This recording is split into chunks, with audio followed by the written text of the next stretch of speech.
Bismillahirrahmanirrahim. Assalamualaikum warahmatullahi wabarakatuh. Ketemu kembali dalam mata kuliah BK ABK. Kali ini kita akan membahas tentang tema berbagai pihak yang terlibat dalam BK ABK. Sebelum kita membahas lebih lanjut tentang tema pada hari ini, alangkah baiknya kita berdoa dengan membaca suratul Fatihah. Semoga dengan bacaan suratul Fatihah kita dapat dengan mudah dalam menyerap pengetahuan untuk hari ini dan juga dijadikan ilmu yang berkah barokah dan manfaat untuk diri kita dan juga lingkungan di sekitar kita. Amin ya rabbal alamin. Alaniyah Al-Fatihah.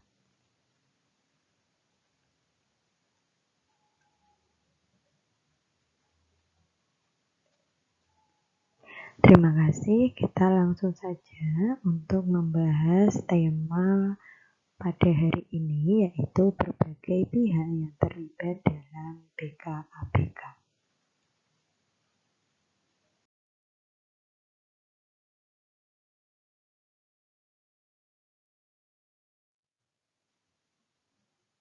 Sebelum kita membahas tentang siapa sajakah yang terlibat dalam mensukseskan pelayanan pendampingan pendidikan pada anak berkebutuhan khusus, kita awali dengan pendahuluan. Nah, pendahuluannya yaitu pendidikan merupakan hak setiap individu, tidak terkecuali pada ABK atau yang biasa disebut anak berkebutuhan khusus. ABK berhak mendapatkan pelayanan dalam lingkup pendidikan yang sama, baik yang berkaitan dengan sarana dan prasarana. Makanya ada pengelompokan ataupun kelompok sesuai dengan klasifikasi ABK tentu saja. Nah, kelompok pendidikan tersebut yang diklasifikasikan berdasarkan ABK seperti yang telah kita bahas sebelumnya, ada SLB, SDLB, dan inklusi. Hal tersebut untuk apa fungsinya? Yaitu memberikan pelayanan pendidikan yang sama antara ABK maupun anak-anak biasa pada umumnya. Nah, selain sarana dan prasarana yang berkaitan dengan pendidikan, persamaan dalam pelayanan pendidikan untuk anak-anak ABK juga berkaitan dengan profesional yang mendampingi pendidikan ABK itu sendiri. Nah, pendampingan ABK yang berkaitan dengan aspek pendidikan diantaranya yaitu ada guru BK atau yang biasa disebut dengan konselor pendidikan. Nah, pada pelaksanaan tugas konselor sebagai pendamping pendidikan ABK, tentu saja tidak sendiri dalam melakukan pelayanannya. Ada teman-teman sejawat yang memang membantu proses pemaksimalan pelayanan konseling ABK yang dilakukan oleh konselor pendidikan guna memaksimalkan pelayanan untuk mengembangkan potensi yang ada dalam diri setiap ABK. Untuk apa bentuk kerjasama ini? Bentuknya adalah memberikan tanggung jawab dan juga peran aktif dalam memaksimalkan potensi ABK yang mana mampu diberdayakan dan juga nantinya ABK mampu beradaptasi dengan kondisi sosial yang ada di masyarakat. Nah, kita lanjut ya. Sebelum kita membahas tentang pihak-pihak yang terlibat dalam mensukseskan konseling ABK baik di lingkup sekolah maupun juga di luar sekolah, kita akan menelisik terlebih dahulu apa saja yang menjadi permasalahan ABK. Nah, masalah-masalah yang biasanya ada pada diri seorang ABK diantaranya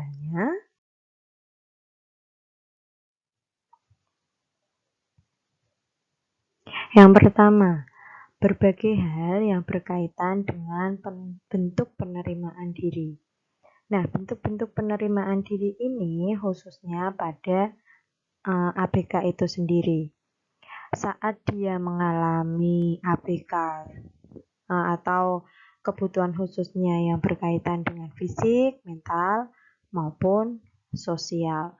Nah, penerimaan diri ini yang memang cenderung kurang pada diri setiap ABK karena mereka merasa ada ketidaksamaan dengan anak-anak pada umumnya, sehingga berbagai stereotip muncul yang menjadikan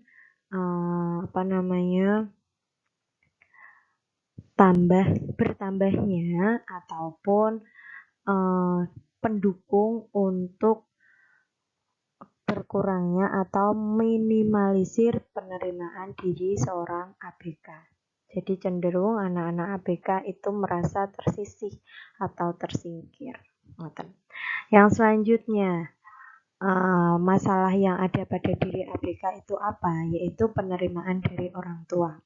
Karena apa? Karena setiap orang tua tentunya menginginkan anak-anak yang memang di luar karakteristik ataupun yang terindikasi ABK. Nah, saat orang tua mempunyai anak yang memang kecenderungan terindikasi ABK, tentu saja perlu sekali menata hati dan juga sikapnya untuk menerima secara penuh tanpa syarat. Nah, bentuk penerimaan ini yang diinginkan oleh si ABK. Akan tetapi, pada kenyataannya bentuk penerimaan dari orang tua yang memang mempunyai anak ABK cenderung setengah hati ataupun menerima dengan paksaan. Memang adanya seperti ini ataupun terjadi penolakan pada diri ABK itu sendiri. Lanjut. Kemudian, apalagi yang menjadi masalah yaitu penerimaan sosial atau masyarakat. Kecenderungan masyarakat telah melabeli bahwa anak-anak ABK ya, anak-anak jadinya ya, ABK itu adalah anak-anak yang memang mempunyai perbedaan dengan anak normal lainnya ataupun anak-anak biasa lainnya yang menyebabkan menghambatnya menghambat dari kegiatan ataupun interaksi sosial yang lainnya. Jadi memang dikucilkan atau biasanya anak-anak ABK ini anak yang mempunyai masalah ataupun tidak mampu, tidak bisa apa-apa dan hanya membebani sosial. Biasanya pandangan atau stereotip yang ada di masyarakat tentang ABK seperti itu. Lanjut. Masalahnya apa lagi? Yaitu pendidikan dan karir. Nah, sulitnya menemukan pendidikan yang pas maupun karir yang pas untuk ABK. Karena apa? Karena kurangnya pengelolaan atau pengembangan potensi karena tadi tidak adanya pendampingan pendidikan ataupun pengoptimalan pelayanan konseling yang memang secara maksimal untuk mengembangkan bakat, minat, potensi anak ABK. Lalu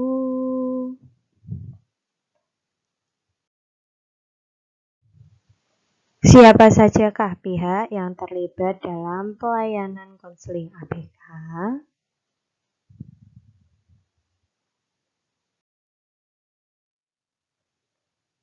Nah, pihak-pihak yang memang membantu mensukseskan pelayanan konseling ABK ini tidak hanya di dalam sekolah, akan tetapi juga di luar sekolah, karena tidak mungkin pelaksanaan kegiatan ataupun pemaksimalan pelayanan ABK hanya cenderung di dalam sekolah tanpa ada campur tangan dari pihak luar sekolah. Nah, siapakah orang-orang yang terlibat di dalamnya? Yaitu yang pertama konselor ataupun guru BK itu sendiri, kemudian guru kelas ataupun guru mata pelajaran. Yang ketiga adalah orang tua. Nah, apa saja peranan ketiga pihak ini dalam mensukseskan pengembangan si ABK itu sendiri?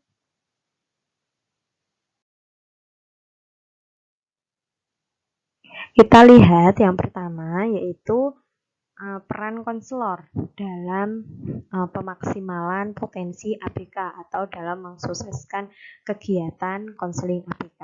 Yang pertama, seorang konselor yaitu sebagai pendidik. Tidak hanya pendidik yang berkaitan dengan pengembangan potensi yang ada dalam diri ABK, melainkan juga pihak-pihak yang terkait, teman-teman sejawat dari seorang konselor. Siapa sajakah mereka? Yaitu warga dari sekolah yang memang menangani ABK itu sendiri. Ya, baik itu guru, orang tua, maupun masyarakat sekolah yang lainnya. Nah, seorang konselor harus mampu memberikan edukasi kepada pihak-pihak terkait berkaitan dengan apa? Dengan ABK itu sendiri. Bukan berarti keterlambatan ataupun keunikan perilaku tergolong dalam ABK. Bukan. Akan tetapi pemahaman ABK perlu lebih karena anak-anak ABK juga memerlukan pendidikan yang lebih. Orang tua juga harus mampu memahami tentang apa itu ABK dan bagaimana cara penanganannya. Pihak-pihak sekolah yang lain juga hendaknya memahami. Makanya di sini seorang konselor sebagai pendidik. Pendidik tidak hanya pada anak, melainkan juga pada pihak-pihak yang terkait dengan ABK. Yang selanjutnya, peran konselor sebagai apa? Yaitu melaksanakan asesmen. Karena pendiagnosaan atau pengindikasian adanya ABK tidak serta-merta kemudian terjadi secara observasi kasat mata atau empiris saja, melainkan ada asesmen yang mampu menunjang diagnosa awal tadi yang hanya pengalaman atau observasi secara kasat mata saja. Untuk apakah pengasesmenan tersebut? Untuk melakukan pelayanan dan juga treatment yang sesuai untuk anak-anak ABK. Jadi treatment yang diberikan oleh konselor antara ABK yang mempunyai indikasi A maupun B itu berbeda pelayanan maupun berbeda tentang penanganan ataupun treatment yang dilakukan. Oke, yang selanjutnya yaitu sebagai fasilitator dalam pelayanan pendidikan ABK secara maksimal. Jadi seorang konselor merupakan fasilitator antara penjembatan antara orang tua, ABK, kemudian guru ABK maupun si konselor dengan ABK itu sendiri. Nah, saat melakukan perannya tentu saja setiap konselor harus mempunyai keterampilan. Nah, keterampilan apa saja yang harus dimiliki oleh seorang konselor? Keterampilan yang saat memberikan pelayanan ABK seperti yang diungkapkan oleh McLeod, apa itu? Yaitu keterampilan interpersonal. Jadi bagaimana seorang konselor itu membawa diri sehingga setiap konseli atau anak-anak ABK tersebut merasa nyaman dan aman.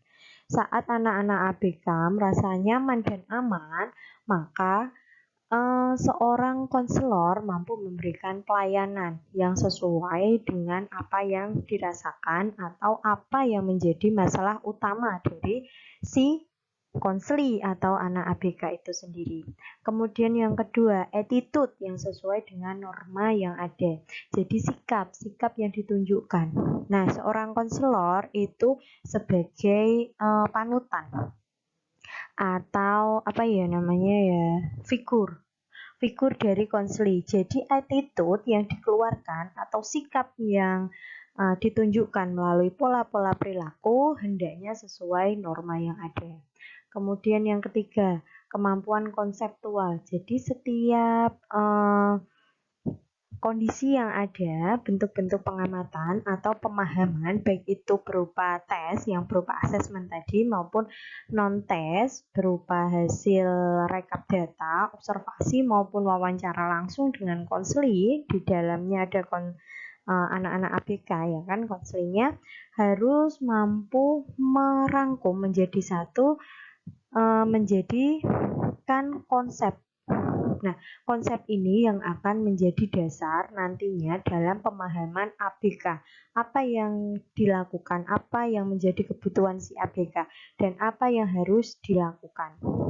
Nah, lanjut, kepekaan sosial. Kepekaan sosial berarti setiap konselor hendaknya peka terhadap perubahan situasi, perubahan kondisi psikologis, budaya, maupun hal-hal yang terkait dengan ABK.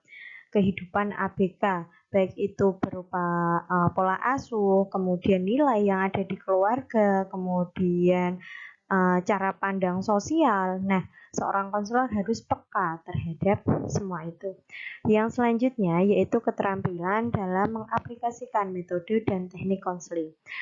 Nah, teknik dan metode yang digunakan dalam penanganan ABK itu sama dengan teknik dasar dan juga metode dasar dari konseling. Akan tetapi hanya perlu modifikasi. Karena apa? Karena konseling kita bukan orang-orang biasa pada umumnya, akan tetapi seseorang ataupun individu yang mempunyai keunikan baik itu secara fisik, mentalitas maupun sosialnya. Jadi perlu adanya sedikit motivasi yang mampu menyasar setiap konseli kita. Sehingga apa? Tujuan yang hendak dicapai baik itu preventif, kuratif maupun development mampu terlaksana dengan maksimal dan seutuhnya. Oke, selanjutnya. Nah, setelah tadi kita melihat peran dan juga keterampilan konselor, sekarang pihak kedua yang terlibat dalam mensukseskan kegiatan pendidikan maupun dukungan terhadap ABK. Nah, siapakah itu? Yaitu orang tua. Peran orang tua dalam pendidikan ABK yang berkaitan dengan tanda kutip tadi kegiatan konseling saat di luar sekolah itu bagaimanakah? Nah, ini adalah berbagai macam peran orang tua saat melakukan penanganan ABK ketika di rumah menurut Hewitt dan Frank. Nah, apa saja itu? Yaitu sebagai pendamping utama ABK.